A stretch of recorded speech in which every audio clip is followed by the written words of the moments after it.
Qu'est-ce qui fait d'un adolescent ordinaire un héros ? Il fut un temps où l'on pensait qu'il fallait des qualités ou un entraînement particulier. Mais l'histoire que vous allez entendre vous prouvera qu'il suffit parfois d'un amour sans limite et d'un jugement froid dans les pires moments de la vie. Au cœur de l'Idaho se trouve l'une des régions les plus sauvages des États-Unis, le Frank Church River of No Return Wilderness. Couvrant plus de 2,3 millions d'hectares, cette vaste réserve est le paradis des aventuriers. Ici, parmi les montagnes escarpées et les canyons profonds, la nature a conservé son aspect vierge, épargné par la civilisation moderne. Les Bighorn Crags, un ensemble majestueux de pics granitiques qui s'élancent dans le ciel avec des flèches acérées et des murs imprenables, occupent une place à part dans cette nature sauvage. Ces falaises, qui surplombent des lacs alpins et des gorges étroites, attirent depuis longtemps les grimpeurs. Mais contrairement aux itinéraires populaires, dont chaque mètre a été exploré et décrit dans les guides, des parois vierges attendaient encore leurs pionniers. Le mois d'août 2015 a été typiquement chaud dans ces régions. Le soleil brûlait impitoyablement, forçant le granit à se réchauffer pendant la journée et à se refroidir brusquement la nuit. Par un tel temps, les rochers devenaient particulièrement traîtres. Des pierres apparemment solides pouvaient soudainement s'écailler et s'arracher, emportant avec elles tout ce qui se trouvait sur leur passage. Même les grimpeurs expérimentés savaient qu'il ne fallait pas baisser la garde une seule seconde. À 13 miles du plus proche signe de civilisation, le lac de Sheep Island se trouve au pied de ces majestueuses falaises. Ses eaux calmes reflétaient les tours de granit de Bighorn Crags, donnant une impression trompeuse de sérénité. Mais cette nature sauvage préparait une épreuve sérieuse pour les deux alpinistes qui y avaient établi leur campement. Une épreuve qui mettrait à l'épreuve non seulement leurs compétences et leur expérience, mais aussi leur volonté de vivre. Pour Charlie Finlayson, 13 ans, la montagne est une seconde patrie depuis son enfance. Son père, David, alpiniste accompli et avocat de Salt Lake City, a emmené son fils dès son plus jeune âge dans des voyages allant des sommets enneigés du Canada aux jungles tropicales du Panama. Cette approche de l'éducation n'est pas fortuite. David a délibérément préparé en Charlie un partenaire fiable pour les futures ascensions. Après le divorce de ses parents, Charlie a vécu la plupart du temps avec sa mère et son beau-père. Mais les étés ont toujours été l'occasion d'aventures spéciales avec son père. À l'âge de 13 ans, il avait déjà accumulé une quantité impressionnante d'expérience en escalade sur les falaises locales autour de Salt Lake City. Cependant, au cours de l'été 2015, Charlie en a voulu plus. Des voies plus difficiles et plus techniques l'attiraient. Le 11 août 2015, le père et le fils ont chargé leur sac à dos de 45 kg de matériel et sont partis pour une expédition de 2 semaines au cœur de la région sauvage de Frank Church. Leur sac à dos était rempli de tout ce dont ils avaient besoin. Cordes, mousquetons, matériel de sécurité, tentes, nourriture et eau, tout ce dont ils avaient besoin pour être autosuffisants dans les montagnes. Le plan était ambitieux. Ils ne voulaient pas seulement s'attaquer aux voies existantes, mais aussi à de nouvelles lignes d'escalade sur les parois vierges des Bighorn Crags. 4 jours de voyage difficiles dans la nature les ont conduits au lac Sheep Island. Ils ont parcouru plusieurs kilomètres chaque jour, traversant péniblement des forêts denses et des pentes abruptes avec de lourds sacs à dos sur les épaules. Finalement, épuisés mais encouragés, ils ont installé leur camp de base au bord du lac, juste à l'écart de la principale zone touristique, près des parois majestueuses de Bighorn Crags. De là, ils ont une vue imprenable sur les tours de granit qui semblent attirer magnétiquement les yeux des deux grimpeurs. Contrairement aux zones d'escalade populaires, il n'y avait pas de sentiers battus ni de voies balisées, mais des parois sauvages et intactes de plus de 300 mètres de haut. Chaque matin, ils se réveillent aux premières lueurs du jour et partent à la découverte, grimpant sur d'énormes rochers et des éboulis abrupts. Ils ne cherchaient pas seulement une voie d'escalade, ils cherchaient un chemin à eux, que personne n'avait jamais emprunté auparavant. Leur sortie ensemble n'était pas qu'une simple randonnée. C'était un moment de rapprochement particulier entre le père et le fils, où chaque pas, chaque décision exigeait une confiance totale l'un envers l'autre. Mais ni l'un ni l'autre n'auraient pu prévoir à quel point cette confiance serait mise à l'épreuve les jours suivants. Après plusieurs jours de reconnaissance minutieuse du terrain, une ligne d'ascension particulière a attiré leur attention. 2 majestueux pics de granit dominant le paysage environnant comme d'anciennes sentinelles. Cet itinéraire qu'ils ont baptisé Twin Towers semblait être le défi idéal, suffisamment difficile pour être intéressant, mais pas dangereux au point d'exposer Charlie, 13 ans, à des risques excessifs. Chaque soir, assis à l'extérieur de leur tente et regardant ces falaises, ils discutent en détail de l'ascension à venir. David s'appuie sur sa grande expérience pour expliquer à son fils les aspects techniques de l'itinéraire. Ils ont prévu de commencer tôt le matin, alors que le soleil chauffait encore les rochers, ce qui les rendait plus dangereux en raison des risques d'éboulement. Le 17 août, alors que les étoiles scintillent encore dans le ciel avant l'aube, leur petit camp au lac Sheep Island a déjà commencé sa routine matinale habituelle. David prépare un petit déjeuner léger, tandis que Charlie dispose méthodiquement le matériel sur la bâche devant la tente. Chaque élément nécessite une attention particulière. Ici, à 13 miles de la civilisation, tout dysfonctionnement peut être fatal. La corde dynamique, leur principal filet de sécurité, est soigneusement enroulée et vérifiée. Les mousquetons sont vérifiés un par un pour s'assurer que le loquet fonctionne correctement. Le moindre blocage peut faire perdre de précieuses secondes sur l'itinéraire. Charlie a vérifié son harnais gris-gris avec une attention particulière. Ce petit mécanisme de verrouillage automatique était leur dernière ligne de défense en cas de chute. Il le démonte et le remonte, vérifiant le fonctionnement de chaque pièce comme son père le lui a appris maintes fois. Les premiers rayons du soleil les surprennent alors qu'ils approchent du début du sentier. Devant eux se dresse un imposant mur de granit de 365 mètres de haut. David et Charlie étaient les seuls grimpeurs de la région. La nature sauvage semblait retenir son souffle en regardant le père et le fils se préparer à leur plus grande aventure ensemble. Aucun d'entre eux n'aurait pu deviner que, dans quelques heures, cette belle journée d'été se transformerait en une épreuve brutale qui changerait leur vie à jamais. Les premiers rayons du soleil commençaient déjà à réchauffer les murs de granit des Twin Towers lorsque David et Charlie se sont approchés du début du sentier. Devant eux se dresse un mur massif de plus de 365 mètres de haut, un défi impressionnant même pour des grimpeurs expérimentés.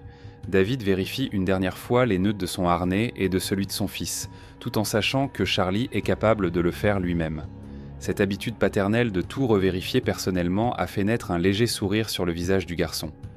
La première longueur commence par une large fissure qui se rétrécit progressivement vers le sommet, le terrain idéal pour s'échauffer et se préparer aux sections plus sérieuses. David était en tête, se frayant méthodiquement un chemin vers le haut et installant des points d'assurage tous les quelques mètres. Ses mains trouvaient toujours des crochets sûrs, tandis que ses pieds sondaient chaque point d'appui avant d'y transférer son poids. Charlie surveillait attentivement le mouvement de la corde à travers son gris-gris, qu'il tendait doucement au fur et à mesure que son père avançait. Ce dispositif de sécurité automatique était plus fiable qu'un huis classique. Il bloquait instantanément la corde en place en cas de chute. Leurs gestes s'étaient affinés au cours de nombreuses ascensions communes. Lorsque David demandait plus de cordes, Charlie savait exactement combien en donner, et le son distinctif du prochain point d'assurage lui indiquait que son père avait trouvé un point d'ancrage sûr. Peu à peu, ils prennent de l'altitude. Pas à pas, mètre après mètre, la paroi cède à leur persévérance. Le soleil se lève plus haut et la nature de l'ascension change avec lui. Le terrain devient plus difficile, exigeant plus de concentration et d'habileté technique. Charlie est confiant dans son travail d'assureur, ce qui rend David fier. Son fils est devenu un partenaire fiable. En milieu d'après-midi, ils ont effectué une dizaine de longueurs, grimpant jusqu'à 365 mètres au-dessus du sol. La vue d'ici était spectaculaire, la vaste mer de Frank Church Wilderness s'étendait jusqu'à l'horizon. Le lac Sheep Island, en contrebas, est un petit miroir entouré d'un tapis forestier vert foncé. À cette altitude, chaque rafale de vent rappelle à quel point ils sont loin du sol. David commence à se déplacer horizontalement le long de la paroi jusqu'au prochain point d'assurance. Cette section était relativement facile. Un large rebord de pierre, comme un balcon naturel, permettait de se déplacer sur toute la hauteur. À cette hauteur, même les mouvements les plus simples requièrent une concentration extrême. La moindre erreur peut coûter la vie. Charlie, solidement attaché à son poste par un arbre poussant à même la roche, observe attentivement les mouvements de son père. La corde glissait doucement à travers le dispositif de sécurité, mesurant chaque pas. Le soleil d'été avait déjà bien réchauffé les rochers. En montagne, cette heure de la journée est toujours dangereuse pour les grimpeurs.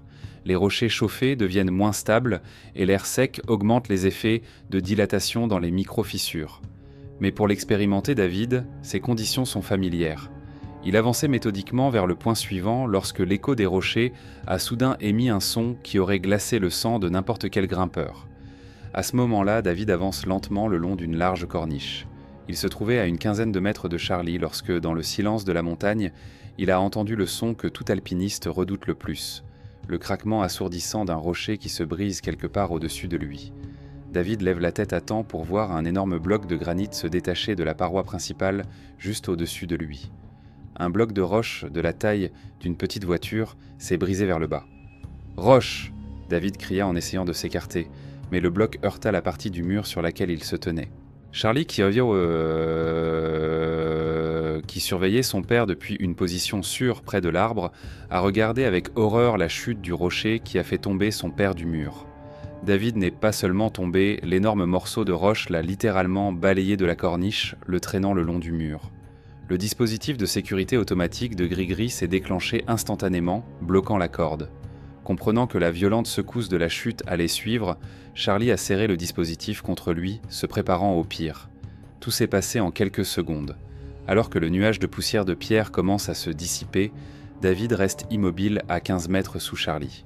Une longue traînée de sang se détache étrangement sur le granit gris du mur, là où le corps a été traîné sur la pierre. « Papa, papa !» Le cri désespéré de Charlie résonne entre les rochers, mais il n'y a qu'un silence assourdissant en réponse. La peur s'empare de tout son corps, mais les années d'entraînement avec son père n'ont pas été perdues. Même s'il n'avait que 13 ans, Charlie savait que ce n'était pas le moment de paniquer. Chaque seconde compte. Il vérifia rapidement son poste d'assurage, s'assura que la corde était intacte et commença à la lâcher lentement par l'intermédiaire de Grigri pour descendre son sac à dos et sa trousse de secours jusqu'à son père. Plusieurs minutes angoissantes s'écoulèrent avant qu'un faible gémissement ne se fasse entendre en bas. David commença à reprendre conscience et la première chose qu'il vit fut son propre sang sur le rocher. Son bras gauche est complètement brisé, du coude au poignet. La jambe au-dessous du genou semblait presque arrachée, avec des os qui dépassaient. Il respire difficilement, ses côtes sont probablement brisées. Le casque qui lui avait sauvé la vie était fissuré et le côté gauche de son visage était criblé d'éclats de roche. Charlie est soulagé d'entendre la voix de son père, mais il se rend compte que ce n'est que le début de la lutte pour la survie. Il se trouve à plus de 300 mètres au-dessus du sol, à 13 miles de la civilisation la plus proche, et l'état de David se détériore rapidement. Le sang continue de suinter de ses nombreuses blessures, et le jour glisse inexorablement vers le soir. « Charlie !» La voix de David est à peine audible. « Il faut descendre. Je vais te donner un coup de main. Tu dois te débrouiller. » La journée s'achève lentement et David et Charlie sont toujours en haut de la paroi. La descente s'annonce difficile. Plus de 300 mètres de dénivelé et chaque mètre peut être fatal. Les yeux de David s'assombrissent périodiquement à cause de la perte de sang, mais il sait qu'ils doivent agir rapidement avant qu'il ne fasse nuit. « Écoutez attentivement, » dit David d'une voix faible mais assurée. « Vous savez comment organiser le système de déclenchement. Nous l'avons pratiqué des centaines de fois. Descends-moi d'abord, puis descends toi-même. Trouve des points d'ancrage sûrs pour la corde. » Charlie n'avait jamais organisé de descente en rappel tout seul. C'était généralement son père qui s'en chargeait. Mais là, il n'avait pas le choix. Les mains tremblantes, il commence à préparer le premier poste de rappel. Il vérifie plusieurs fois chaque nœud, chaque mousqueton, il n'a pas le droit à l'erreur. Le plus difficile est de descendre le corps, presque inerte de son père. David essaie de l'aider avec sa main saine en poussant sur le rocher, mais chaque mouvement lui cause une douleur insupportable. Charlie fait lentement passer la corde dans le dispositif de rappel en veillant à ce que son père ne se balance pas et ne heurte pas les corniches. Pas à pas, ils s'approchèrent lentement du sol. À chaque station, Charlie devait réorganiser le système de descente. La sueur coulait dans ses yeux et ses mains tremblèrent d'effort, mais il ne se permettait pas de penser à la fatigue. Vers la 8e descente, le soleil commença à disparaître derrière les montagnes, plongeant la vallée dans un froid crépuscule. Lorsqu'ils atteignent le pied de la paroi, il fait presque nuit. Mais leur épreuve ne fait que commencer. Entre eux et le camp s'étendait 1,5 km de champs rocheux, d'énormes rochers, certains de la taille d'un camion, empilés les uns sur les autres, créant un véritable labyrinthe. « Charlie !» David pouvait à peine parler. « Tu devrais aller au camp. Apporte des sacs de couchage et plus de bandages. J'attendrai ici. » Mais Charlie ne pouvait se résoudre à laisser son père seul dans cet état.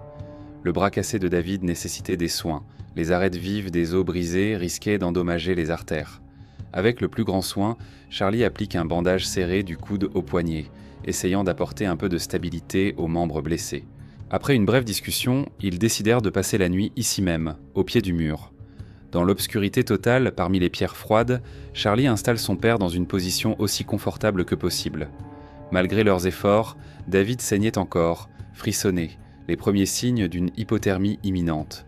Sans sac de couchage, avec les seuls vêtements qu'ils portaient, le père et le fils se préparèrent à passer la nuit la plus longue de leur vie. L'obscurité enveloppe les montagnes et les étoiles s'allument au-dessus de leur tête. Quelque part au loin, un loup hurlait, leur rappelant à quel point ils étaient seuls dans cette région sauvage. Charlie resta éveillé, vérifiant constamment le pouls de son père et essayant de le réchauffer avec son corps. Chaque heure lui paraissait une éternité, et l'aube était encore si loin. Les premiers rayons du soleil du 18 août illuminent une scène étrange au pied des tours jumelles. David, épuisé par la douleur et la perte de sang, sait qu'il ne pourra pas parcourir le 1,5 kilomètre de champ de pierre qui le sépare du camp. Chaque mouvement est insupportablement douloureux et ses membres brisés refusent de le soutenir. « Charlie, » dit David en rassemblant ses dernières forces pour parler clairement, « tu dois aller chercher de l'aide. Je n'ai aucune chance d'arriver au camp par mes propres moyens. » Cette fois, il n'y avait plus de raison de discuter. Les deux comprenaient que c'était le seul moyen de s'échapper. Charlie vérifie à nouveau les bandages de son père avant de partir, s'assurant que le garrot est bien fixé. Son sac à dos contenait tout ce dont il avait besoin pour le long voyage. Une carte avec l'emplacement de son père, de la nourriture, de l'eau et un filtre pour la nettoyer. Les adieux ont été difficiles. Tous deux ont réalisé que c'était peut-être la dernière fois qu'ils se voyaient. À 8h15, Charlie a commencé son voyage. En marchant sur le chemin familier, il prit pour rencontrer quelqu'un. Ils n'étaient pas censés rentrer chez eux avant une semaine. Personne ne savait qu'ils étaient en difficulté. Après plusieurs kilomètres d'une montée épuisante hors de la vallée du lac de Sheep Island, il entendit ce qui semblait être un miracle, des voix humaines. En suivant le son des voix, Charlie a couru jusqu'à une petite clairière où il a vu 2 randonneurs, un père et son fils, Craig, qui étaient en train de préparer leur campement. Haletant d'excitation, il leur tendit une page froissée de son guide avec un mot qu'il avait écrit la veille sous la dictée de David. « Voici mon fils Charlie. J'ai été blessé lors d'une chute. Nous sommes sur la rive sud-ouest du lac Sheep Island. Aidez-le s'il vous plaît. » Les Craig quittent momentanément leurs affaires. Pendant que son fils sort la carte, son père interroge Charlie sur l'état de santé de David et sur l'endroit exact où il se trouve. Les mains tremblantes, Charlie déplie la carte et montre l'endroit exact où son père était resté. Les Craig se regardent et prennent une décision rapide. Ils iront voir David pour lui administrer les premiers soins et ne le laisseront pas seul. « Écoutez, » dit le plus âgé des Craig en posant sa main sur l'épaule de Charlie. « Il y a un camp de scouts à environ 3 kilomètres d'ici, au bord du prochain lac. Il devrait y avoir un chef d'équipe là-bas, avec une radio. Nous allons nous occuper de ton père, et toi, tu iras là-bas et tu essaieras d'organiser une opération de sauvetage. » Le plan semblait parfait. Charlie remit aux Craig une partie de son matériel médical et leur expliqua en détail comment trouver son père dans l'amas de rochers. C'est un grand soulagement de savoir que David ne sera plus seul. Avec une force et un espoir renouvelés, Charlie se précipite vers le camp des scouts. Mais quand, après une demi-heure de voyage rapide, il atteignit l'endroit qu'il avait indiqué, il fut cruellement déçu de le trouver vide. Les tentes étaient déjà pliées, le feu de camp piétiné, les éclaireurs probablement partis depuis quelques heures. Le désespoir commença à déferler par vagues. Charlie se tient au bord du lac, conscient que chaque minute perdue réduit les chances de survie de son père. Puis, obéissant à une voix intérieure, il sortit son sifflet de sauvetage. 3 coups de sifflet stridents brisent le silence de la montagne. Le son du sifflet se répercute sur les montagnes environnantes. Charlie l'utilisa pendant près de 5 minutes, bien qu'il n'y ait pas une seule âme en vue. Cela semblait inutile, mais quelque chose le poussait à continuer.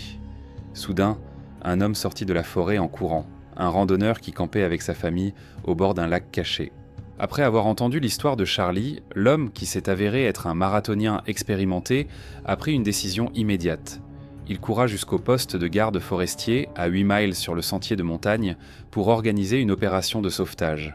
Son entraînement athlétique lui permet de réduire le temps de trajet au minimum. Charlie devait le suivre, mais déjà à son propre rythme. Lorsque Charlie atteint le poste de garde forestier, à peine debout après un voyage éprouvant, il est déjà bien plus de midi. Le marathonien était arrivé des heures avant lui et les Rangers avaient immédiatement mis en place le protocole de sauvetage. La station est en pleine effervescence. Les Rangers ont installé un poste de commandement sur le terrain, dressé des cartes de la zone et coordonné les équipes de secours par radio. Les Rangers expérimentés savaient déjà que la situation était critique. un homme souffrant de multiples blessures, dont des fractures ouvertes, se trouvait au fin fond de la nature, sans route, et l'évacuation à pied risquait de prendre trop de temps. La direction de l'opération a pris la seule décision qui s'imposait, faire appel à l'aviation. Un hélicoptère de sauvetage a été envoyé au lac Ship Island dès que les coordonnées ont été reçues. Parallèlement, une équipe de secours au sol a été activée au cas où les conditions météorologiques empêcheraient l'hélicoptère d'atterrir dans les montagnes. En attendant des nouvelles, les gardes forestiers ont pris soin de Charlie, qui était épuisé. Ils lui ont donné un sandwich au fromage chaud, lui ont permis de se reposer et l'ont tenu informé. L'un des gardes forestiers a contacté le beau-père de Charlie, qui était déjà en route pour venir le chercher. Pendant ce temps, au pied des tours jumelles, des événements cruciaux se déroulaient. Les Craig ne se sont pas contentés de rester avec David. Ils ont aidé à préparer le site pour un éventuel atterrissage d'hélicoptère en dégageant un petit espace entre les rochers.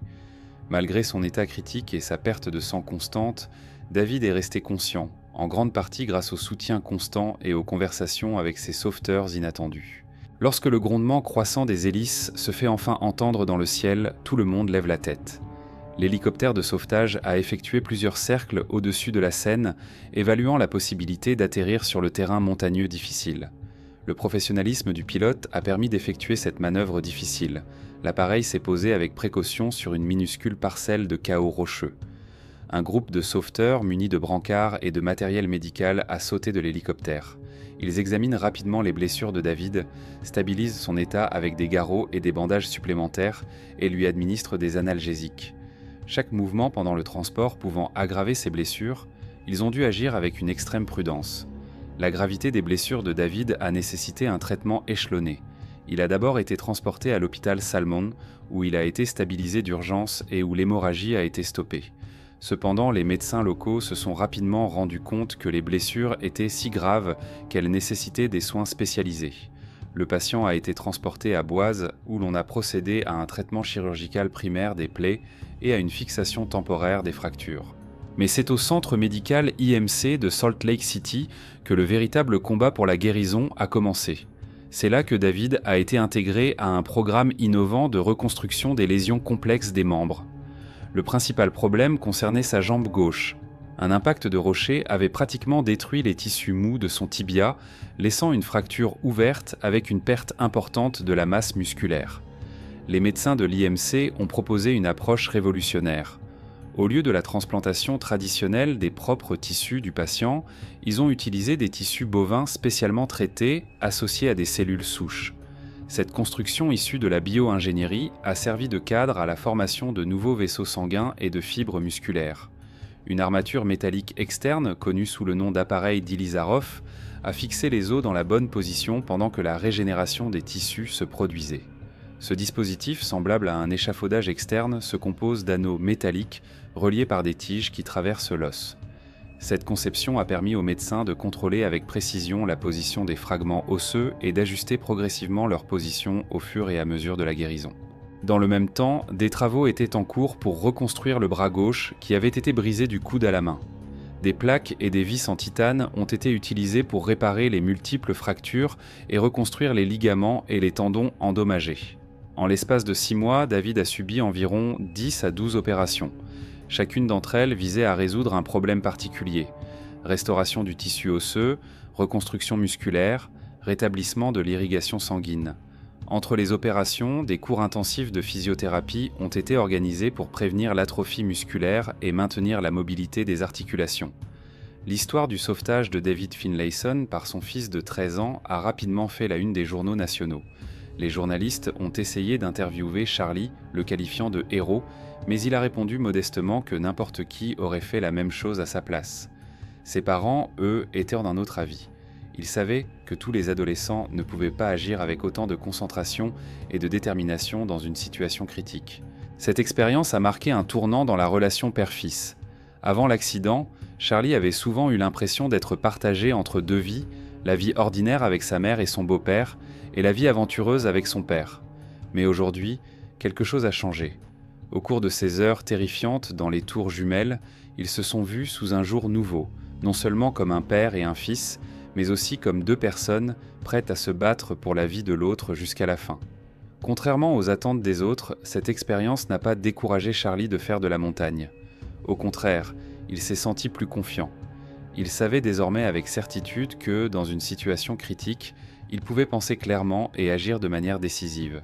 De plus, les événements de ce jour-là lui avaient montré que son père et lui pouvaient se faire confiance dans n'importe quelle situation. Pour David, l'accident a été l'élément déclencheur d'un changement radical.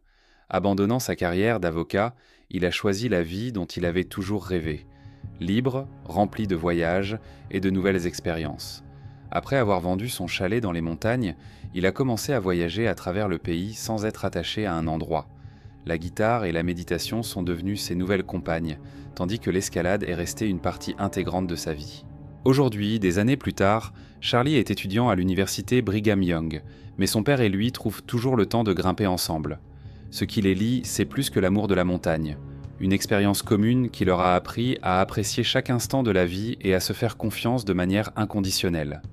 Leur histoire témoigne du fait que les liens les plus forts entre les gens peuvent naître dans les pires épreuves. Dans les montagnes de l'Idaho, quelque part sur les pentes des Twin Towers, on peut encore trouver des traces de leur combat épique pour la vie. Mais le véritable monument de ces événements n'est pas le rocher, mais le lien indéfectible entre un père et son fils, forgé dans le creuset de l'adversité et qui ne cesse de se renforcer. L'histoire de Charlie et David Finlayson donne à réfléchir. Qu'est-ce qui rend un enfant de 13 ans capable d'agir avec sang-froid et détermination dans une situation où même les adultes pourraient paniquer ? Peut-être est-ce dû à l'éducation particulière que David a donnée à son fils, des années durant lesquelles il l'a préparé à la vie en montagne. Ou peut-être est-ce le lien invisible entre le père et le fils qui ne se manifeste qu'au moment du danger mortel. Cette histoire soulève également une question importante sur le risque en alpinisme. Cela vaut-il la peine de s'exposer et d'exposer ses proches à un tel danger ? Mais ce sont peut-être ces moments à la limite des possibilités humaines qui nous permettent de nous connaître vraiment et de connaître ceux qui nous entourent. Que feriez-vous si vous étiez Charlie ? Seriez-vous capable de rester calme et d'agir méthodiquement lorsque la vie d'un être cher est en jeu ? Faites-nous part de vos réflexions dans les commentaires. Nous sommes très intéressés par ce que vous pensez. Si vous avez apprécié cette histoire sur la force de l'esprit humain et le lien indéfectible entre un père et son fils, soutenez notre chaîne en l'aimant et en vous abonnant. De nombreuses autres histoires passionnantes de survie dans les situations les plus extrêmes vous attendent. En attendant, prenez soin de vous et de vos proches. Et n'oubliez pas, la véritable force d'une personne ne se mesure pas à sa capacité à éviter les épreuves, mais à sa capacité à les traverser en restant humain. Rendez-vous dans les prochains numéros. Il existe des endroits sur Terre où beauté et danger mortel sont indissociables. Le parc national de Yosemite en fait partie. Ces monolithes de granit, baignés par le soleil californien, attirent des rêveurs, des athlètes et des rebelles du monde entier. Chaque année, des milliers de personnes viennent ici pour toucher la légende. Mais tout le monde ne sait pas que cette légende a un côté sombre. Chaque année, ces parois font plus d'une douzaine de victimes. Malgré cela, le flux d'enthousiastes ne tarit pas. À l'été 2025, Grant Klein, un Texan de 18 ans, a rejoint leur rang. Son histoire aurait dû n'être qu'une ligne de plus dans les statistiques, mais elle s'est transformée en quelque chose de bien plus important. Le soir du 5 juin, Grant se trouvait à Boys Town, une ville de tente pour les travailleurs saisonniers. Parmi des dizaines de jeunes rêveurs bronzés comme lui, il ne se distinguait que par ses yeux brûlants lorsque la conversation portait sur l'escalade. Grand et mince, il était assis sur les marches de sa tente, triant méthodiquement son équipement et racontant à son voisin la beauté de la voie Royal Arch au clair de lune. Pour lui, c'était le début de la vraie vie, la réalisation d'un rêve qu'il poursuivait depuis plusieurs années. Il ne savait pas encore quel prix la vallée lui demanderait pour cette dévotion. Grant Jeffrey Klein est né le 4 mai 2007 à Frisco, au Texas, dans une famille qui appréciait les loisirs de plein air. Dès son plus jeune âge, il a montré un penchant pour les hauteurs et la solitude. Lors des randonnées en famille, le petit garçon courait toujours devant et ses parents le retrouvaient assis sur une corniche rocheuse, seul contemplant le monde d'en haut. À l'âge de 14 ans, il a trouvé un endroit qui est devenu son deuxième foyer, la salle d'escalade Canyons Rock Climbing Gym. Là, parmi les odeurs de magnésie et de caoutchouc, il a découvert sa passion. Très vite, il a trouvé un emploi dans cette salle et a dépensé tout son argent dans des mousquetons, des cordes et des crampons. Son passe-temps est rapidement devenu une obsession. Il faisait regarder à sa famille des films sur l'alpinisme en boucle citant les légendes du monde de l'extrême. Mais son héros principal était Alex Honnold, que Grant considérait comme un prophète de la concentration. Sa sœur Anna se souvient qu'il leur tendait la télécommande avec révérence, comme s'il s'agissait d'un objet sacré. Cette passion était si dévorante qu'en avril 2024, à l'âge de 16 ans, il s'est enfui. Laissant à ses parents un petit mot disant « Je vous aime », il est monté dans sa vieille Toyota Corolla et a pris la route vers l'ouest en direction de Yosemite. Ses parents, Jeff et Jennifer Klein, ne l'ont pas poursuivi. Ils comprenaient que le forcer à rentrer à la maison risquait de briser quelque chose d'important en lui. Ils ont plutôt établi une règle, un SMS avec un mot de passe chaque matin avant 9h afin qu'il sache qu'il était en vie. Grant s'est installé sur le parking du El Portal Market où il dormait dans sa voiture, qu'il appelait obstinément son camp de base, et a terminé ses études en ligne grâce au Wi-Fi du magasin. Chaque jour, il faisait de l'escalade. C'est là qu'il a rencontré Mason Davis, un employé qui lui donnait de la nourriture périmée et qui est devenu l'un de ses premiers amis dans la vallée. À l'été 2024, il est retourné au Texas et a obtenu son diplôme en décembre. En mai 2025, juste après son 18e anniversaire, il est retourné à Yosemite. Cette fois, il avait la bénédiction de ses parents, qui ressemblait davantage à une lourde résignation. Il a trouvé un emploi de plongeur au Yosemite Lodge et s'est finalement installé dans la Boys Town dont il avait rêvé. Pour Grant, ce n'était pas seulement un travail, c'était la vie à laquelle il aspirait. Il s'est rapidement intégré à la communauté très soudée de Boys Town et s'est trouvé un partenaire d'escalade fidèle en la personne de Chris Guzman. Mais sa véritable passion allait bien au-delà de l'assurage. Il s'adonnait à l'escalade en solo intégral, sans corde, qu'il considérait comme la forme ultime d'interaction avec la roche. Il en a parlé franchement à sa mère et ils ont convenu d'une nouvelle règle. Il lui enverrait un SMS chaque fois que ses pieds toucheraient le sol après une ascension en solo. Et il a toujours tenu parole. Ce n'était pas de l'imprudence ou de la frime. Pour Grant, l'escalade en solo était une pratique profondément personnelle, presque méditative. Il disait à ses amis que cela donnait un sens à chacun de ses mouvements, comparant le risque à une cigarette dans la bouche que l'on n'allume jamais, un contrôle total sur un danger auquel on ne laisse aucun pouvoir. Il avait déjà escaladé plusieurs voies classiques en solo, notamment Swan Slab et Jam Crack, et se sentait en totale confiance au bord du vide. Des grimpeurs expérimentés tels que Bronson Ovnanian ont tenté de le dissuader, lui disant qu'il y avait trop à perdre et trop peu à gagner dans cette vallée. Grant acquiesçait poliment, écoutait, mais continuait son chemin. Son obstination tranquille n'était pas de l'arrogance. Il croyait simplement avoir trouvé sa façon de vivre authentiquement, seul avec la roche, le vent et le ciel, en contrôle total de chacun de ses mouvements. La nuit du 6 juin 2025, le silence enveloppa la vallée de Yosemite. Après minuit, Grant Klein termina son service dans la salle des casseroles, la zone de lavage de la vaisselle située derrière la cuisine du Yosemite Lodge. C'était un endroit chaud et bruyant, une boîte en acier remplie de vapeur, d'odeur de javel et du cliquetis des plateaux métalliques. Mais Grant s'en moquait. C'était un travail honnête dans un endroit dont il avait rêvé, et il en était fier. Il marcha vers sa tente à Boys Town sous un ciel parsemé d'étoiles qui semblait incroyablement proche ici, loin des lumières de la ville. L'air était frais et pur. Dans sa tente, il essayait de ne pas faire de bruit pour ne pas réveiller son voisin, Kelvin Pittman. Il dirigeait la lumière de sa lampe frontale à travers une bouteille d'eau, une astuce qu'il utilisait pour rendre la lumière douce et diffuse. Ce geste simple était typique de Grant, attentionné et soucieux du détail. Allongé dans son lit, il ouvrit un livre du légendaire alpiniste Royal Robbins et étudia une fois de plus les lignes consacrées à la voie Royal Arch. Il faisait toujours ainsi. Il étudiait l'histoire d'un rocher avant de le toucher. Son plan pour la nuit était simple. Une courte reconnaissance nocturne, un repérage en solo intégral, comme il l'appelait. Quelques semaines auparavant, il avait déjà escaladé cette voie jusqu'à la 9e corde, jusqu'au célèbre pendule, puis était redescendu. Aujourd'hui, il voulait aller plus haut. Il ne dormit pas. Le repos vint avec le mouvement, avec la concentration. Vers 1h du matin, il se leva silencieusement, s'habilla, vérifia son sac à magnésie et quitta la tente. Personne ne le vit partir. Personne ne le vit disparaître dans l'obscurité, se dirigeant vers le pied des parois granitiques qu'il considérait comme son véritable foyer. C'était sa décision finale, le point de non-retour. La voie Royal Arch ne commence pas par une paroi verticale, mais par une série de corniches et de rebords rocheux, ce que les grimpeurs appellent une escalade facile de niveau 4. C'est une zone trompeuse où la confiance peut facilement se transformer en imprudence.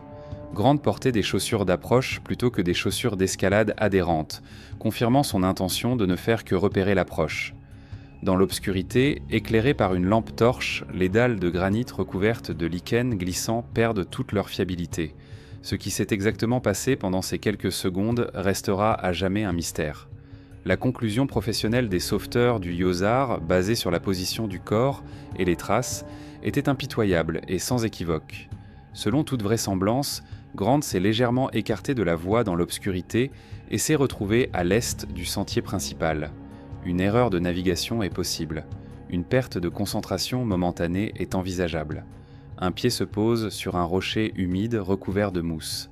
Perte d'équilibre. Sur un tel terrain, cela a suffi. La chute n'a pas été un vol hollywoodien dans les abysses. Ce fut une glissade rapide et chaotique, suivie d'une chute sur une pente de 60 à 70 degrés. Un choc, puis un autre, puis le silence. Tout s'est passé en quelques secondes. Pas de cris, pas de témoins. Seul le bruit des petits cailloux qui s'effritent, rapidement engloutis par la vallée nocturne. Son corps s'est immobilisé à 90 mètres à l'est du départ de la voie, au pied d'une corniche rocheuse connue sous le nom de Cobra Feature. Un grand rêve a été brisé par un simple pas imprudent. Le samedi 7 juin, la vie à Yosemite suivait son cours normal. Le soleil illuminait El Capitan, les touristes prenaient des photos avec les cascades en arrière-plan et les grimpeurs escaladaient leur voie. Personne à Boys Town ne s'inquiétait. Grant disparaissait souvent pendant plusieurs jours, plongé dans son univers rocheux. Son voisin Kelvin, voyant son lit vide, supposa simplement que Grant était parti grimper à l'aube ou qu'il était allé directement au travail. L'absence d'un garçon discret passa inaperçue. La vallée continuait de vivre, inconsciente qu'elle avait déjà perdu une vie. L'alerte a été donnée le lendemain matin, dimanche 8 juin. Chris Guzman devait escalader la Dole Tower avec Grant, une voie emblématique d'El Capitan, leur projet commun le plus ambitieux. Chris s'est réveillé avant l'aube, plein d'énergie et d'impatience. Il a préparé du café et vérifié son équipement, chaque coinceur, chaque mousqueton. Il repassa mentalement les passages clés de la voie, imaginant comment Grant et lui allaient travailler ensemble. Vers 7 heures, alors que l'air était encore frais et pur, il s'approcha de la tente de Grant. Il frappa sur la toile. « Grant, c'est l'heure de se lever. » Pas de réponse. Chris décida que Grant dormait profondément après son service de nuit et retourna à sa tente pour lui laisser un peu plus de temps. Une demi-heure plus tard, il commença à s'impatienter. Le meilleur moment pour grimper s'envolait. Il envoya un message. « Où es-tu ? On est en retard. » Pas de réponse. Son irritation légère se mêlait désormais à une pointe d'inquiétude. Il retourna à la tente et regarda à l'intérieur. Le lit était vide et bien fait. Le vélo de Grant, qu'il utilisait pour se rendre au travail, avait disparu. Chris appela. Goodkov ne répondit pas, l'appel fut directement transféré vers la messagerie vocale. Son téléphone était éteint. À ce moment-là, les premières graines d'une véritable anxiété glaciale germaient dans un terrain fertile. Pour un grimpeur à Yosemite, un téléphone éteint est un signe alarmant. Mais quelque chose d'autre était encore plus inquiétant. Grant était obsédé, mais il n'avait jamais laissé tomber ses partenaires. C'était une loi tacite de la confrérie des grimpeurs que personne n'avait jamais enfreinte. Chris composa son numéro encore et encore, mais à chaque fois, il n'entendait que la voix monotone de l'opérateur. La belle matinée dans la vallée, pleine de promesses et d'aventures, n'était plus la même.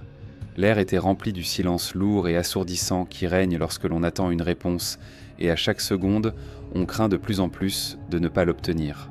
Chris se rendit au Yosemite Lodge. Son cœur battait à tout rompre. Il trouva le responsable de service et lui demanda où était Grant. La réponse fut accablante. Grant ne s'était pas présenté à ses 2 dernières gardes, vendredi et samedi, et n'avait pas appelé.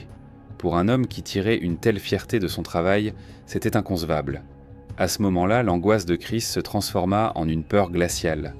L'illusion que tout allait bien s'était brisée.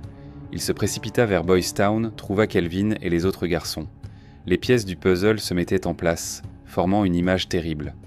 Grant avait été vu pour la dernière fois vendredi soir. Il avait mentionné vouloir aller voir le Royal Arches. 2 jours sans nouvelles, des quarts de travail manqués, un téléphone éteint. Tout espoir qu'il s'agisse d'un simple malentendu s'était évaporé. Il avait été remplacé par la certitude froide et pesante que quelque chose d'irréparable était arrivé. Ils ont réalisé qu'ils avaient perdu un temps précieux. Ils devaient agir. La prise de conscience que Grant n'était pas simplement en retard, mais en difficulté, frappa Chris Guzman comme un choc physique. Lui et Kelvin Pittman se précipitèrent dans les tentes de Boys Town pour rassembler toutes les personnes disponibles. La communauté très soudée des travailleurs saisonniers réagit instantanément. En quelques minutes, un petit groupe de jeunes gens épuisés et inquiets se précipita vers le pied des Royal Arch à quelques kilomètres de chez eux. L'air était chargé d'espoir et d'angoisse. Personne ne parlait du pire. On supposait à voix haute que Grant était peut-être coincé, perdu ou blessé, mais qu'il était certainement en vie et attendait de l'aide quelque part sur cette immense paroi. Ils se séparèrent et ratissèrent le pied des falaises. Leurs cris « Grant !» semblaient faibles et pitoyables, étouffés par le granit indifférent et l'immensité de la vallée.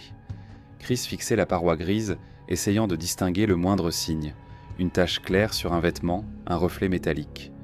Les dernières conversations tournaient en boucle dans sa tête. Des fragments de phrases sur la beauté des ascensions nocturnes en solo refaisaient surface. Une pensée lui traversa l'esprit, aussi tranchante qu'un éclat de verre. « J'aurais dû être plus persévérant. » Ils interrogèrent tous les groupes de grimpeurs qui descendaient. Mais tout ce qu'ils obtenaient en réponse, c'étaient des regards compatissants et des hochements de tête négatifs. Personne n'avait rien vu. Le soleil s'enfonçait lentement vers la cime des arbres, et de longues ombres commençaient à envahir le canyon. Avec elles venait le froid. Une brise fraîche du soir commençait à les glacer à travers leurs fines vestes en polaire, et à chaque minute qui passait, non seulement leur espoir s'évanouissait, mais aussi leur force physique. Le soir venu, complètement épuisés, ils retournèrent à Boys Town. Leurs recherches désespérées et amateurs, alimentées par l'adrénaline, avaient été anéanties par la grandeur silencieuse de Yosemite. Il était clair que leurs efforts n'avaient pas suffi. Il était temps de passer à l'étape la plus difficile. Chris Guzman a composé le 911. Cet appel a transformé leur tragédie privée en une opération officielle. Peu après, un représentant du Yosemite Search and Rescue, YOSAR, est arrivé à Boys Town. Son calme et son approche méthodique contrastaient fortement avec la panique des amis. Chris et Kelvin ont raconté en détail tout ce qu'ils savaient, l'itinéraire que Grant avait prévu de repérer, son habitude de grimper en solo, sa fiabilité en tant que partenaire et le fait qu'ils n'avaient plus de nouvelles de lui depuis plus de 48 heures. Les sauveteurs ont écouté et ont pris une décision qui allait changer à jamais les pratiques de recherche à Yosemite. Ils ont décidé d'utiliser les données de l'application mobile civile Find My Friends. C'était la première fois dans l'histoire du YOSAR que les données GPS d'un téléphone personnel étaient utilisées pour localiser un alpiniste disparu. L'équipe a accédé aux données et a vu sur la carte ce que tout le monde redoutait. La géolocalisation du téléphone de Grant indiquait un point fixe au pied de la paroi, loin de la voie principale. Le signal n'avait pas bougé depuis 2 jours. Pour les professionnels, cela ne signifiait qu'une seule chose. Le statut de la mission est immédiatement passé de sauvetage à recherche et récupération. Il n'y avait plus aucune chance de retrouver Grant vivant. Il s'agissait désormais de ramener son corps. Alors que ses amis s'accrochaient encore à un mince espoir, l'équipe du YOSAR connaissait déjà la triste vérité. Une petite équipe de sauveteurs a immédiatement été envoyée aux coordonnées indiquées par le GPS. Bien qu'il se trouvât au pied de la montagne, le terrain était un enchevêtrement chaotique de rochers et d'éboulis, particulièrement dangereux à l'approche de la nuit. Les recherches furent brèves. Peu après 21h30, ils trouvèrent le corps de Grant. Il gisait à environ 90 mètres à l'est de la première corde de la voie, sous une corniche rocheuse appelée Cobra Feature. À ce moment-là, il était presque minuit chez les Klein, au Texas. Le téléphone a sonné. Jeff, le père de Grant, a décroché. À l'autre bout du fil, c'était Jesse McGahey, de YOSAR. Sa voix était douce mais directe, trahissant le poids de quelqu'un qui avait déjà dû annoncer ce genre de nouvelles à de nombreuses reprises. Sans entrer dans les détails, il a informé Jeff qu'ils avaient retrouvé Grant et qu'il n'avait pas survécu à sa chute. Après ces mots, il y eut un silence. Un silence qui, comme Jeff le dira plus tard, en disait long. Le choc se mêlait à une acceptation inévitable. C'est l'appel que vous ne voulez pas recevoir, mais que vous attendez toujours d'une certaine manière, avouera-t-il plus tard. Sa femme Jennifer était à proximité. Dans un premier moment d'engourdissement, elle avait l'impression que son fils était toujours là, sur la falaise, continuant son ascension. La nouvelle s'est rapidement répandue à Boys Town, où les amis de Grant attendèrent des nouvelles. La confirmation officielle de leur pire crainte a frappé la petite communauté comme un coup de massue, éteignant les dernières étincelles d'espoir et plongeant le village de Tente dans un silence lourd et lugubre. Le monde de la famille Klein s'est effondré en un instant. Ils se sont retrouvés seuls au milieu de la nuit dans leur maison tranquille du Texas, avec une nouvelle impossible à comprendre. Des milliers de kilomètres les séparaient de l'endroit où leur fils gisait au pied d'une paroi de granit. Le monde extérieur dormait, ignorant que le soleil s'était éteint dans leur univers. Pendant que les sauveteurs se préparaient à récupérer son corps, ses proches entamaient le voyage le plus long et le plus difficile de leur vie, celui d'accepter leur perte.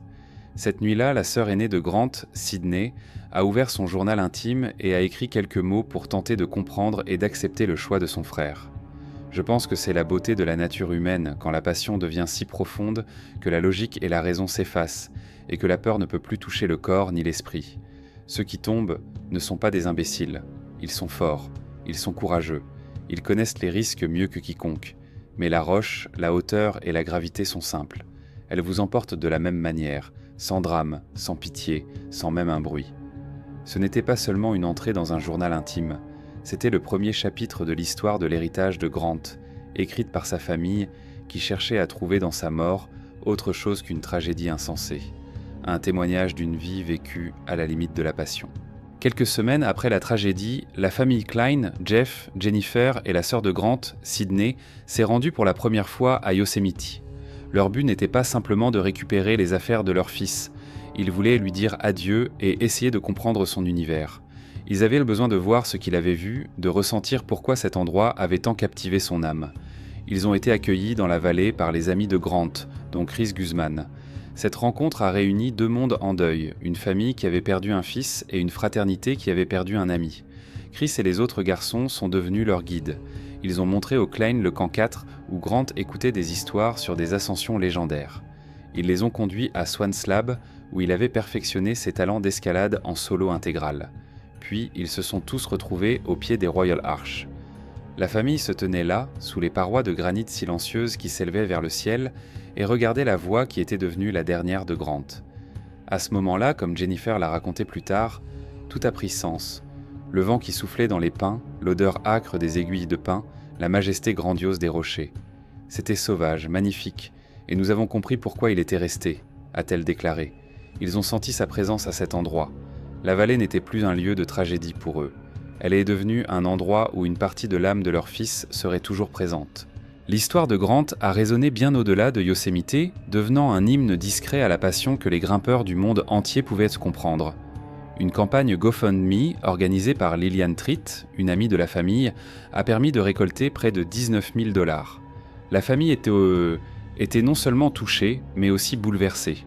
Des messages et des dons ont afflué du Canada, de France et de Nouvelle-Zélande, provenant de centaines de personnes qui n'avaient jamais connu leur fils, mais qui ressentaient un lien spirituel avec lui. La description de la campagne résumait parfaitement l'essence de Grant. Il était fait de granit et de lumière stellaire. Cette vague de sympathie qui a déferlé sur le monde entier s'est concrétisée par deux cérémonies d'adieu très différentes mais tout aussi sincères.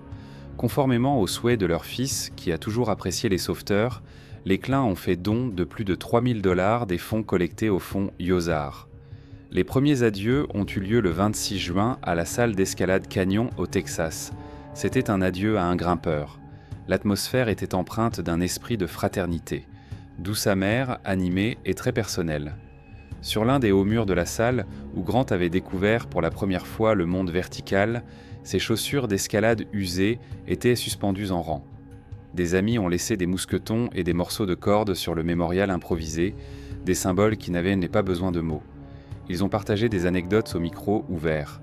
Mason Davis a ri à travers ses larmes en se rappelant comment Grant pouvait parler pendant des heures, les yeux brillants, d'une seule fissure sur la voie Swan Slab.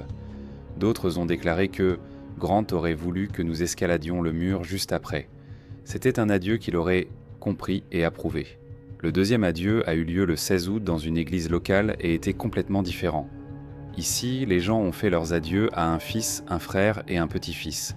L'atmosphère était solennelle, calme et pensive. Des photos provenant des archives familiales étaient projetées sur grand écran. Le petit Grant courant devant tout le monde lors d'une randonnée, lui avec ses sœurs, à Noël. Ces photos montraient une facette de lui que beaucoup dans la communauté des grimpeurs ne connaissaient pas. Au lieu de fleurs, la famille a demandé des dons pour Yozar. Le point culminant a été le discours de sa sœur, Sydney, qui a lu son essai sur la passion qui l'emporte sur la logique. Ces mots ont donné un sens profond et philosophique au choix de Grant, apportant du réconfort à ceux qui étaient loin du monde de l'escalade. Ces deux adieux ont montré qui il était, l'âme de la communauté des grimpeurs et un fils aimé qui avait simplement trouvé son Dieu dans les montagnes. Quel est l'héritage de Grant Klein ? On ne se souviendra pas seulement de lui comme d'un avertissement sur les risques de l'escalade en solo intégral. Pour ceux qui l'ont connu, il est devenu le symbole d'un dévouement absolu à son rêve. Comme on l'a dit à Yosemite après sa mort, il nous rappelle pourquoi nous grimpons, mais aussi pourquoi nous assurons. Son ambition ultime n'était pas la gloire, mais l'appartenance. Il voulait laisser une trace dans la vallée, faire partie de quelque chose de plus ancien que lui, ressentir ce que ses héros avaient ressenti sur les parois. La famille Klein a décidé de retourner chaque année à Yosemite. Pour eux, ce n'est pas un lieu de deuil, mais un lien avec leur fils. Ils continuent à emporter avec eux des fragments de sa vie, essayant de reconstituer une image complète. Sa nécrologie officielle comprenait une citation de l'alpiniste George Mallory qui décrit parfaitement la philosophie de Grant. Lorsqu'on lui a demandé pourquoi il voulait escalader l'Everest, Mallory a répondu « Parce qu'il est là ». Grant Klein a vécu avec audace et a suivi ce principe simple jusqu'à son dernier souffle. Son histoire n'est pas celle d'une imprudence. C'est l'histoire de personnes qui ressentent si fortement l'appel des hauteurs qu'elles sont prêtes à payer n'importe quel prix pour quelques instants de véritable liberté, seules avec la roche, le vent et le ciel infini. L'histoire de Grant Klein est émouvante parce qu'il n'y a pas de réponse facile. Il n'était ni fou ni accro à l'adrénaline. C'était un pèlerin qui avait trouvé son temple dans le monde vertical du Yosemite et qui était prêt à payer pour chaque instant passé là-bas. Sa vie courte mais brillante nous pose à tous une question éternelle. Où se situe la frontière entre le dévouement absolu à son rêve et l'égoïsme qui cause une douleur insupportable à ses proches ? Et peut-être que ses parents ont dû faire face à un choix encore plus difficile. Que feriez-vous à leur place, sachant qu'une interdiction pourrait briser l'esprit de votre enfant et qu'une autorisation pourrait le conduire à la mort ? Donnez votre avis dans les commentaires ci-dessous. C'est l'une des histoires les plus ambiguës et les plus complexes de notre chaîne, et votre opinion est très importante pour nous. Merci d'avoir regardé et à bientôt pour les prochains épisodes.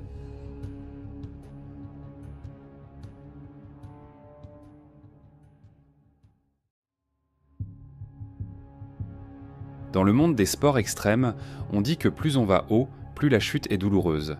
Dan Osmond a appris cette vérité à 300 mètres au-dessus du fond rocheux du parc de Yosemite lorsqu'une erreur technique a transformé une légende en une leçon éternelle. Malgré sa beauté majestueuse, le monde de l'escalade verticale recèle une vérité impitoyable. L'escalade est l'art de danser sur le fil du rasoir, où chaque mouvement peut être synonyme de triomphe ou de chute. À la fin des années 1980 et dans les années 1990, l'escalade connaissait une véritable révolution. Le culte des sports extrêmes s'emparait des jeunes esprits et les limites du possible s'élargissaient à chaque nouvelle ascension. Nulle part ailleurs cela n'a été plus évident qu'à Cave Rock, une ancienne formation volcanique surplombant les eaux cristallines du lac Tahoe, à la frontière entre la Californie et le Nevada. Cette grotte naturelle, sacrée pour la tribu locale des Washoe, avec ses corniches rocheuses en surplomb et ses parois verticales complexes, est devenue un centre d'attraction majeur et la destination la plus convoitée par une nouvelle génération d'alpinistes. À l'époque où le terme « sport extrême » faisait son apparition, Cave Rock offrait précisément cela, l'extrême dans sa forme la plus pure. Les voies de difficulté 5.13 et 5.14, catégories accessibles uniquement aux plus techniques et aux plus audacieux, étaient particulièrement attrayantes. Les parois de granit surplombant le bleu du lac Tahoe à plusieurs dizaines de mètres de hauteur ne pardonnaient pas les erreurs. Une chute y est synonyme de blessure grave ou de mort, l'impitoyable arithmétique de la gravité, impossible à ignorer. Pendant ce temps, dans la vallée de Yosemite, à 320 km au sud-ouest de Tahoe, les parois verticales d'El Capitan et de Half Dome attiraient depuis longtemps les meilleurs grimpeurs du monde. Mais le véritable test était la Leaning Tower, une tour de granit inclinée de plus de 300 mètres de haut qui semble défier les lois de la physique avec son inclinaison dangereuse. Dans ce lieu de pur risque, le destin avait préparé la dernière étape pour l'un des alpinistes les plus audacieux de l'époque. Dans ces années-là, la culture de l'extrême façonnait une génération. MTV diffusait des publicités mettant en scène des cascadeurs et des skateurs, les magazines étaient remplis de photos d'athlètes intrépides et les cassettes de cascades extrêmes passaient de main en main. L'esprit de rébellion et l'addiction à l'adrénaline définissaient l'époque, bien avant que les médias sociaux ne banalisent de tels exploits. C'est dans ce monde, plein de hauts et de bas, qu'est entré un homme dont le nom est devenu synonyme de courage insondable et de destin tragique. Un homme qui a porté le vol libre à la corde vers des sommets jusqu'alors inaccessibles, tant au sens propre, la hauteur des sauts, qu'au niveau du développement du sport lui-même. Voici l'histoire de Dan Osmond, charpentier, père, innovateur et chercheur des limites de l'effort humain. Entre le triomphe et la tragédie, il n'y a qu'un nœud, un moment, où 300 mètres de chute libre séparent le génie des sports extrêmes de la rencontre avec l'éternité. Dan Osmond est né le 11 février 1963. Résidant à South Lake Tahoe, il combine son travail de charpentier avec une passion irrésistible pour l'escalade. À l'âge de 14 ans, il a escaladé Cave Rock pour la première fois, s'accrochant aux fissures pendant que d'autres jouaient au football. Sa vie était caractérisée par une simplicité remarquable. Un appartement modeste, des affaires minimales, seulement l'équipement le plus essentiel. Il se qualifie lui-même de « apprenant lent », rappelant qu'il a travaillé pendant 8 ans pour atteindre le niveau d'expert. Chaque jour, il se rendait à Cave Rock, au-dessus de la surface brillante du lac Tahoe, passant des heures à perfectionner ses compétences sur les mêmes voies, mémorisant chaque corniche et chaque fissure. La routine d'Osmond était simple. Quelques mois de travaux de construction, puis des semaines sur les rochers. Sur le chantier, je gagnais ma vie, sur les rochers, je vivais, disait-il à ses amis. Ses amis disaient en plaisantant qu'il dormait avec une carabine sous son oreiller. Le tournant s'est produit au milieu des années 80 lorsque Dan a rencontré Dave Griffiths dans le parc national de Joshua Tree. Un jour où Griffiths se débattait avec la voix Acid Crack, Osmond s'est lancé à sa poursuite, montrant quelques mouvements qui ont surpris son compagnon plus âgé. Il avait le physique parfait pour un grimpeur, se souviendra plus tard Griffith. Léger mais fort, avec un excellent rapport force-poids. Mais ce qui comptait le plus, c'était sa force mentale, sa capacité à se concentrer dans un moment d'effort extrême. À la fin des années 80, Dan Osmond commence à expérimenter des ascensions en solo sans assurance.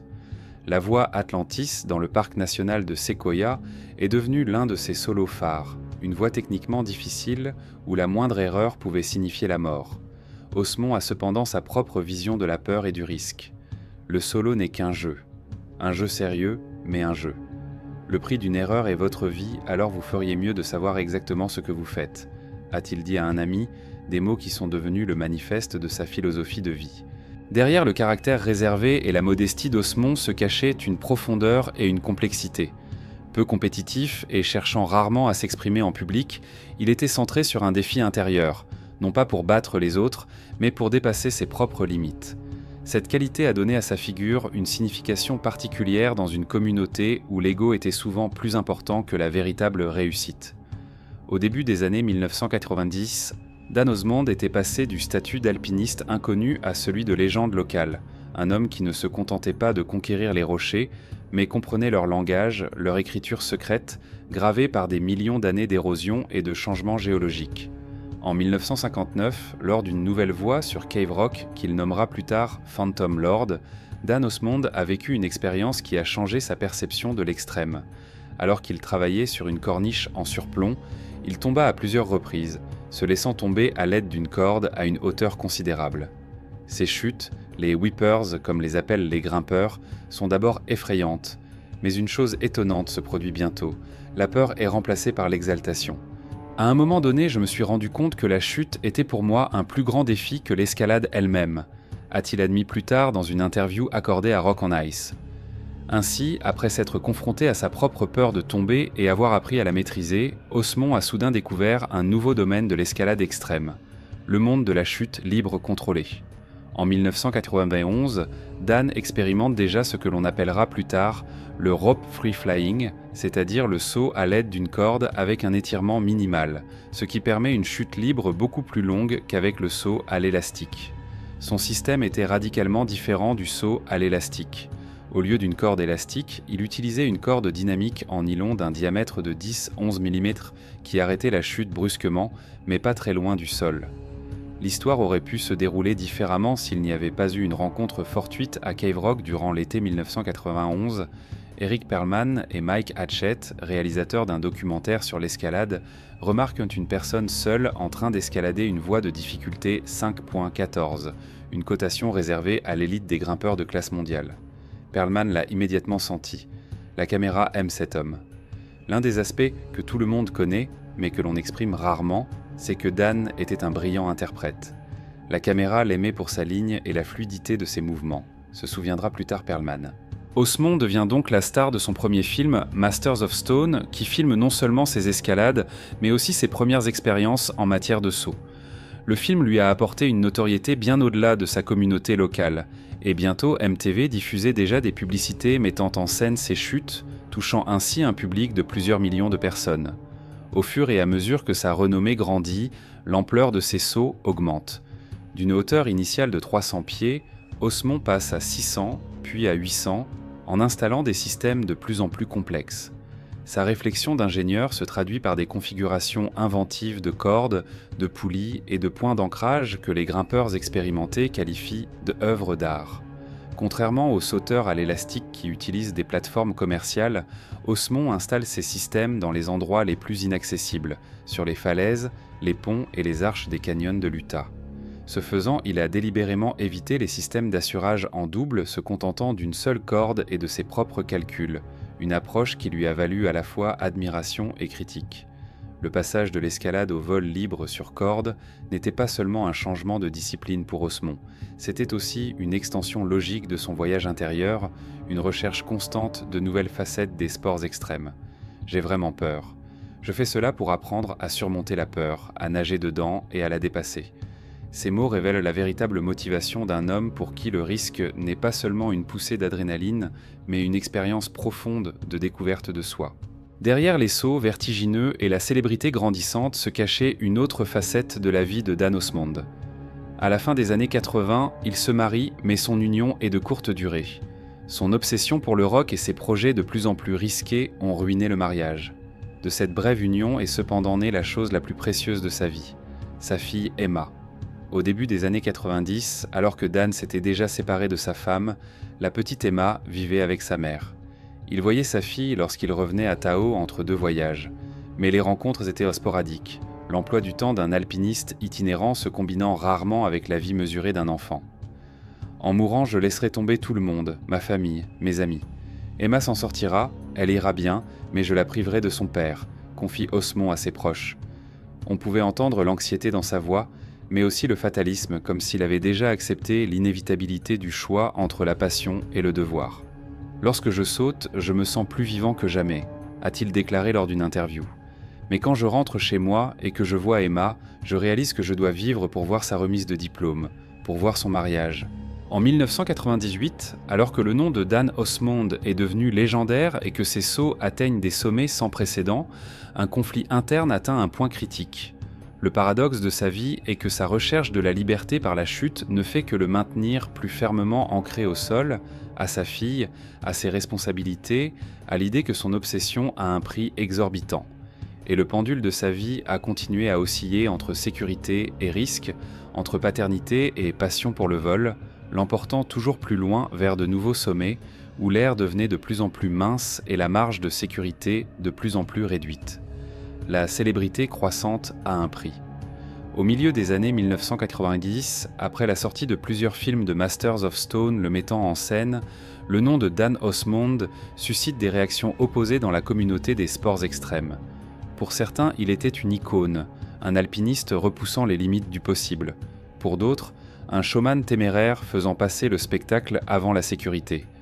Dan a fait des choses dont nous ne pouvions que rêver, se souvient le jeune Alex Honnold qui regardait les cassettes de ses ascensions à Sacramento lorsqu'il était enfant. Dans le même temps, une génération plus âgée de grimpeurs secouait la tête. Il va trop loin. Ce n'est plus de l'escalade, c'est un cirque. Ces sauts ont particulièrement inquiété les gardes des parcs nationaux. Après qu'Osmond a effectué une série de sauts spectaculaires depuis le pont de Forest Hill à plus de 120 mètres de haut en Californie, les autorités locales ont intensifié les patrouilles sur le site. Il donne un exemple dangereux, a déclaré un porte-parole lorsque la vidéo du saut a été diffusée dans les médias locaux. Les amateurs qui n'ont pas suivi sa formation essaieront de le reproduire et mourront. Les systèmes techniquement complexes d'Osmond faisaient l'admiration des ingénieurs. Il calculait les trajectoires de chute à quelques mètres près en s'appuyant sur des connaissances en physique et sur les propriétés des matériaux acquises par l'expérience. Mais les critiques ont pointé du doigt l'élément le plus important, l'absence d'un système de sécurité redondant. Dans le monde de l'escalade industrielle et même de l'élastique commercial, cela serait impensable. Dans l'escalade traditionnelle, il y a des compagnons, des relais, des crochets, tout un système. Dan n'avait qu'une corde et une confiance absolue dans ses calculs, commente Dave Griffith. Cette foi frise la confiance en soi, mais elle est l'essence même de sa philosophie du risque. En avril 1997, après un saut en arche particulièrement dangereux dans les canyons de l'Utah, Osmond donna une interview au magazine Outside, dans laquelle il exprimait son attitude face à la peur. « J'ai vraiment peur à chaque fois. Seuls les imbéciles ou les menteurs n'ont pas peur. Mais c'est précisément à cause de la peur que je me lance, pour apprendre à vivre avec elle, à m'en imprégner et à la dépasser. Lorsque vous regardez vraiment la peur dans les yeux, vous commencez à comprendre quelque chose sur vous-même et sur la vie qu'il est impossible de comprendre autrement. » En 1998, les conflits extérieurs n'ont fait que s'intensifier. Yosemite, le saint des saints de l'escalade américaine, devient la prochaine cible d'Osmond. Le parc national, avec ses règles strictes et ses gardes vigilants, représentait un double défi, à la fois en tant que paysage pour des sauts records et en tant que zone où ses activités se situaient dans une zone grise de l'égalité. Pour Dan, il s'agit d'une nouvelle frontière, la dernière et la plus importante. Octobre 1998.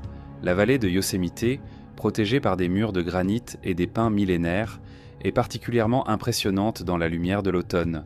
Ici, entre la légendaire falaise de la Leaning Tower et la méconnue Fifi Buttress, Dan Osmond et son équipe installent un système qui va changer la perception de ce qu'il est possible de faire en vol libre sur corde. Une ligne horizontale de 365 mètres de long entre deux points a permis un saut record de plus de 305 mètres de chute libre.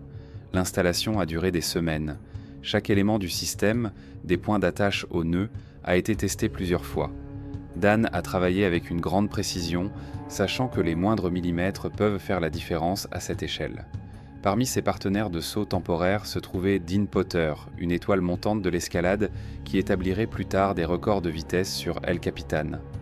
Malgré son courage, Potter admet que les sauts d'Osmond le mettent mal à l'aise. « Mon travail d'escalade a toujours été axé sur le contrôle, alors me jeter d'une falaise en pensant que je pourrais survivre, que je pourrais mourir, me rendait un peu nerveux. » Le 17 octobre, alors qu'il se prépare pour le saut du record, le téléphone de Dan sonne. C'est sa fille Emma, la voix tremblante de larmes. « Papa, j'ai peur pour toi, dit-elle. Sans hésiter, Osmond pose son matériel et monte dans la voiture. « C'est plus important, dit-il brièvement à ses camarades surpris. Le rocher pouvait attendre, sa fille non. 2 jours plus tard, de retour à Yosemite après un voyage pour voir sa famille, Osmond est confronté à un coup du sort imprévu. Il est arrêté par les gardes forestiers pour des tickets de parking impayés et d'autres infractions mineures. Une situation qui aurait pu être résolue par un simple paiement s'est soudainement aggravée. Dan a été placé en isolement pendant 12 jours. La sévérité de l'isolement pour un contrevenant à une contravention de stationnement semblait excessive. Les amis d'Osmond parlent d'une leçon de démonstration, une façon pour le garde forestier de le dissuader de sauter dans un parc national. Quoi qu'il en soit, pour un homme habitué à la liberté des falaises et du ciel ouvert, les murs de la cellule représentaient une épreuve plus sévère que n'importe quel défi physique. 12 jours plus tard, lorsque des amis ont réuni une caution de 25 000 $, Dan a été libéré. Eric Perlman, le réalisateur de Masters of Stone qui avait offert sa maison en garantie, l'a rencontré à Reno. Il était déprimé après tout ce temps passé seul, se souviendra plus tard Eric Perlman, qui a vu Dan Osmond passer du temps avec sa fille, essayant d'être un père normal malgré le tumulte intérieur. Au cours de ces journées de novembre 1998, ses proches ont constaté un changement chez Dan. Il parle du dernier grand saut et dit qu'il est temps de vivre une vie plus tranquille. Dans une rare interview, il admet « Quand tout cela sera terminé, j'ai hâte de passer du temps avec ma fille et ma famille, et surtout de m'allonger sur le canapé pendant un certain temps. Cela fait longtemps que je suis lancé à une vitesse cosmique, et je pense que chaque chose a son temps avant de commencer à vous rattraper. J'ai ce groupe charismatique d'anges gardiens qui ont besoin de vacances payées. Personne n'aurait pu deviner que ces paroles se révéleraient prophétiques, et que les anges gardiens étaient effectivement fatigués. 2 pneus crevés, il faut retourner au système de Yosemite pour le démonter, explique Dan Osmond à son ami Miles Dasher, qui lui demande de le raccompagner tard dans la soirée du 20 novembre 1998. Après avoir été libéré sous caution et avoir passé quelques jours avec sa famille à Reno, Osmond semblait résigné à l'idée que son ambitieux projet devait être abandonné. Mais quelque chose dans ses yeux disait le contraire. Ils arrivent à Yosemite le 21 novembre et escaladent la tour penchée le soir même. Osmond connaît chaque pierre de l'itinéraire, même dans l'obscurité. La ligne entre la tour et le contrefort Fifi, tendue depuis 1 mois, est toujours en place malgré les pluies et la neige de novembre. Le système a résisté aux intempéries, mais la corde de 300 mètres qu'il a sautée en octobre a inévitablement été exposée aux éléments. Le matin du 22 novembre, plutôt que de commencer le démontage, Osmond propose « Testons d'abord le système. Je ferai le saut, puis vous. » Miles, qui fait confiance à l'expérience de Dan, accepte. Les sauts sont réussis et ils passent la soirée à réapprovisionner le magasin du village, à parler du lendemain, mais pas un mot sur le démontage du système. Le 23 novembre 1998 à 16h15, Miles effectue son saut et descend en rappel le long des cordes stockées dans sa pochette de ceinture. Lorsqu'il retourne à la tour vers 17h30, il trouve Osmond en train de préparer fébrilement un nouveau saut. Le soleil glisse déjà vers l'horizon, plongeant la vallée dans le crépuscule. « Je vais sauter de 330 mètres de corde, ce qui signifie que je ne serai qu'à 45 mètres du sol lorsque je m'arrêterai », explique Osmond en ajoutant 22 mètres de corde supplémentaires, soit 3 fois plus que d'habitude. Il a également modifié l'angle du saut, ce qui l'oblige à sauter par-dessus la ligne de récupération. Dans l'obscurité naissante, il a sorti son téléphone pour informer ses amis de l'imminence du record. Il glisse le téléphone dans l'étui qu'il porte sur la poitrine et se prépare à sauter. Le vent se lève, l'air froid se remplit d'impatience. Avec le recul, Dasher a vu les signes avant-coureurs. La précipitation due à l'obscurité, l'augmentation significative de la corde, le changement d'angle, la confiance d'Osmond qui frise la peur. Mais à ce moment-là, la foi dans les compétences exceptionnelles de Dan l'a emporté sur les doutes. Ce n'est pas seulement une question de corde, a déclaré Osmond avant le saut, en regardant la vallée en contrebas. Il s'agit d'affronter sa peur. Tomber est la forme la plus honnête de prière. Dasher regarda la torche du casque de Dan disparaître dans l'obscurité. Il entendit le bruit d'une corde tendue qui commençait à fouetter, puis l'arrêt soudain de ce bruit. Le cri d'Osmond. Puis un lourd bruit sourd. Paniqué, Dasher tente de le contacter par radio, mais il n'y a pas de réponse. Au fur et à mesure que le silence s'installe, les pires craintes se transforment en une insoutenable certitude. Le cœur de Miles Dasher bat à tout rompre tandis qu'il descend les escaliers dans l'obscurité. Chaque seconde lui paraissait une éternité. Arrivé à la base, il allume sa lampe frontale et commence à se frayer un chemin dans le champ rocheux en dirigeant le faisceau lumineux entre les rochers et les arbres. À 18h40, Dasher aperçoit un bout de corde qui pend d'une branche en hauteur. En dirigeant son regard vers le bas, il aperçoit Osmond couché sur le côté. Dans un dernier espoir, Dasher s'est précipité et a cherché un pouls. Il n'y a pas de pouls. Dan avait l'air presque serein, comme s'il s'était endormi. Aucune blessure visible, aucune grimace de douleur, juste la paix parfaite d'un homme qui ne lutte plus contre la gravité terrestre. À l'âge de 35 ans, Dan Osmond effectue son dernier vol. Dasher, ébranlé, se précipite sur les rochers jusqu'au parking le plus proche où il s'efforce de composer le numéro de son ami sur une cabine téléphonique. « Dan est mort », dit-il en sanglotant. « Il est à terre. Je viens de le voir. Il est mort. » Un appel au 911 s'ensuit. 1 heure plus tard, le médecin légiste arrive avec des gardes forestiers qui ont tenté de se rendre sur les lieux, mais ont rebroussé chemin en raison des conditions glissantes. La pluie de la nuit avait transformé les rochers en pièges mortels. Ils contactent Dean Potter, alors membre de Yosemite Search and Rescue, et lui demandent de retrouver le corps. Potter arrive en fin d'après-midi et passe la nuit à côté du corps de son ami, le protégeant des animaux sauvages. Par une étrange ironie du sort, Potter, qui n'était pas très à l'aise avec les sauts d'Osmond, se retrouvait à présent le dernier gardien de son repos, sans savoir que 17 ans plus tard, il mourait lui-même dans un accident de base jump non loin d'ici, à Taft Point, dans le Yosemite. Le lendemain, en examinant les cordes, Potter et les experts techniques découvrent un indice sur la tragédie. Dan Osmond n'avait pas réalisé qu'en changeant l'angle du saut, il exercerait une charge excessive sur l'un des nœuds reliant les sections de sa corde. Cette charge, environ 10 à 12 kN, soit l'équivalent de 1200 kg, dépassait la résistance de la connexion, provoquant le glissement du nœud. Cette erreur technique, aggravée par un mois d'exposition à la pluie et à la neige sur l'équipement, a été fatale à un homme qui affirmait toujours « Ma vie dépend de la corde, je connais donc la corde mieux que quiconque ». Par une ironie tragique, les derniers mots qu'il a adressés à Dasher « Et tout est prêt », se sont révélés être la plus grande erreur qu'il ait jamais commise. L'homme qui a enseigné aux autres à se baigner dans la peur n'a peut-être pas ressenti suffisamment de peur à ce moment-là pour s'arrêter. La ligne imperceptible entre le courage et la témérité, comme la frontière entre la vie et la mort, a été franchie dans le ciel crépusculaire de novembre du Yosemite, lorsque la corde, au lieu d'être un pont entre la chute et l'envol, est devenue un fil effiloché du destin. Pendant 3 semaines après la tragédie, le système d'Osmond est resté suspendu entre la Leaning Tower et le Fifi Buttress, y compris une grande partie de la ligne de saut cassée. Les gardes forestiers mènent une enquête qui progresse plus lentement que les amis de Dan ne l'avaient prévu. En décembre 1998, l'équipe de secours a récupéré les sections supérieures de la ligne de saut et les a envoyées pour examen. Une société qui fabrique des équipements d'escalade de classe mondiale a procédé à une analyse approfondie. Les résultats sont sans équivoque. Osmond n'avait pas prévu que le changement d'angle de saut exercerait une tension excessive sur l'un des nœuds. Aucun sabotage délibéré n'a été découvert. Des rumeurs selon lesquelles les gardes forestiers auraient endommagé la corde en guise de leçon ont circulé dans la communauté des grimpeurs, mais l'analyse en laboratoire a réfuté cette théorie. Les cordes n'ont pas été endommagées de manière significative par l'exposition au soleil et à la pluie en 3 semaines. Techniquement, la conclusion était simple. Un nœud clé avait glissé, mais ne s'était pas rompu. Le 28 novembre 1998, par une journée froide et venteuse, plus de 200 amis et membres de la famille se sont rassemblés à Cave Rock, au-dessus du lac Tahoe, pour rendre hommage à Dan Osmond. Ses cendres ont été dispersées sur les eaux du lac qu'il aimait tant et où il a passé les meilleures années de sa vie. Emma, 8 ans, debout à côté de sa mère, regarde les cendres de son père emportées par le vent. Eric Perlman, Dave Griffith, Miles Dasher et d'autres amis proches ont prononcé des mots d'adieu sur son courage, son talent, son humanité au-delà des rochers et des caméras.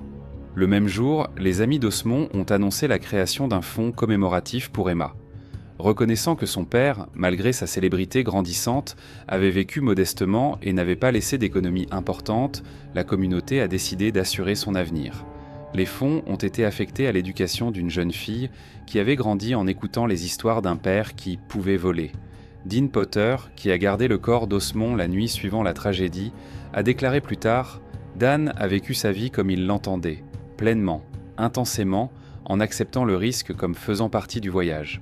On peut discuter de ses choix, mais pas de sa sincérité à suivre sa vision. » À Yosemite, où s'est déroulée la dernière scène de sa vie, le souvenir de l'homme qui dansait avec les abîmes est présent chez les gardes forestiers et les alpinistes.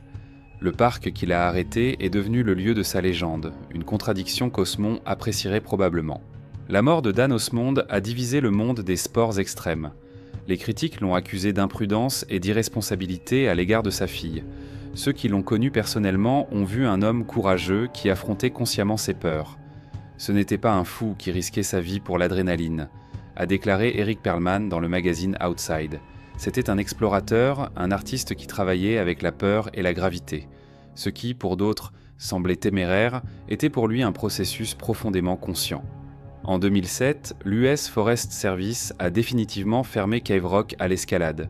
Il y avait quelque chose de symbolique dans le fait que l'endroit qu'Osmond avait transformé d'un site encombré en un espace emblématique pour les grimpeurs restait son domaine, intact pour les nouvelles générations. Alex Honnold, qui s'est rendu célèbre en escaladant El Capitan en solitaire, a reconnu l'influence d'Osmond. Dan Osmond a fait des choses sur Cave Rock qui, pour moi, enfant, représentaient les seules voies sportives que je connaissais. C'était une source d'inspiration. L'héritage d'Osmond dans le domaine du vol libre sur corde est plus complexe. Son approche minimaliste de la sécurité ne s'est pas imposée, le coût d'une erreur était trop élevé, mais son attitude philosophique face à la peur a influencé les sports aériens extrêmes modernes. L'histoire de Dan Osmond nous rappelle que la frontière entre le triomphe et la tragédie est ténue. Les sports extrêmes testent les limites des capacités humaines, mais les dangers encourus ne doivent jamais être sous-estimés. La plus grande leçon de Dan Osmond est peut-être l'importance de l'équilibre. Entre la passion et la responsabilité, entre l'innovation et la préparation, entre la liberté et l'attention portée à ceux qui nous aiment.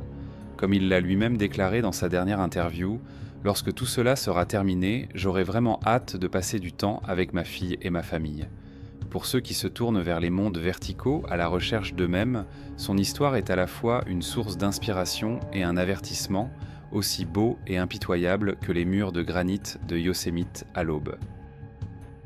La tragédie de Dan Osmond soulève la question suivante. Où se situe la limite entre le courage et la témérité ?